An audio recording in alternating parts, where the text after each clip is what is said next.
অনেক ছোটখাটো ব্যাপার জীবনে অনেক বড় সমস্যারও কিন্তু সৃষ্টি করতে পারে। ঠিক যেরকম আমরা রোজ কি করি, মাথার চুল আঁচড়ে যেখানে সেখানে ফেলে দিই। দেখুন, মাথার চুল খুব ইম্পর্টেন্ট কিন্তু একটা ব্যাপার। অনেকেই কিন্তু চিন্তা ভাবনা করেন না, চুলটা আঁচড়ালাম আর জানলা দিয়ে ফেলে দিলাম, এর জন্য কিন্তু আপনার অনেক ধরনের ক্ষতিও হতে পারে। যারা ব্ল্যাক ম্যাজিকে বিশ্বাস করেন, যারা তুকতাক ইত্যাদি ভীষণভাবে প্র্যাকটিস করেন, তাদের ক্ষেত্রে তো সময় সুযোগ এটার জন্য আছেই। তার কারণ হচ্ছে যে এই চুলের মাধ্যমে মানুষের কিন্তু অনেক ক্ষয়ক্ষতিও হয়ে থাকে। বিভিন্ন ধরনের তুকতাক ইত্যাদির ক্ষেত্রে যেরকম নিজের জামা কাপড় ভীষণভাবে কার্যকারিতা দেয়, ঠিক সেরকম কিন্তু মাথার চুল, মানে বিজ্ঞানসম্মতভাবে বলা হয় মাথার চুলের মাধ্যমে কিন্তু আমাদের ডিএনএ কেও পরীক্ষা করে নেওয়া যায়, যে কোন বংশভূত আমরা রয়েছি সেটাকেও কিন্তু বিচার করে নেওয়া যায় বা সেটা পরীক্ষা করে পাওয়া যায়।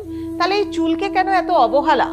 আর যদি অ্যাস্ট্রোলজি মতে বলা হয়, তাহলে এই মাথার চুল কিন্তু হচ্ছে যেখানে সেখানে ফেলা, মানে হচ্ছে মাথার চুলকে আঁচড়ে নিয়ে তাহলে আপনি আপনার ভেনাস এবং স্যাটার্নকে কিন্তু দুর্বল করে তুলছেন, তাকে ডিস্টার্ব করছেন। কারণ চুল সৌন্দর্য দেয়, ভেনাসের প্রতীক, এবং তার সাথে সাথে কালো রং অর্থাৎ হচ্ছে স্যাটার্নের প্রতীক।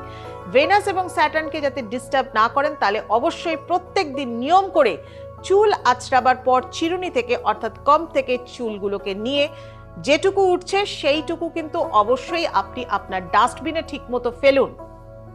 কিন্তু অবশ্যই যেখানে সেখানে ফেলবেন না, নিজের ক্ষতি নিজে নিয়ে আসবেন না। যতটুকু চুল উঠেছে তার থেকেও বেশি কিন্তু উঠেও চলে যেতে পারে।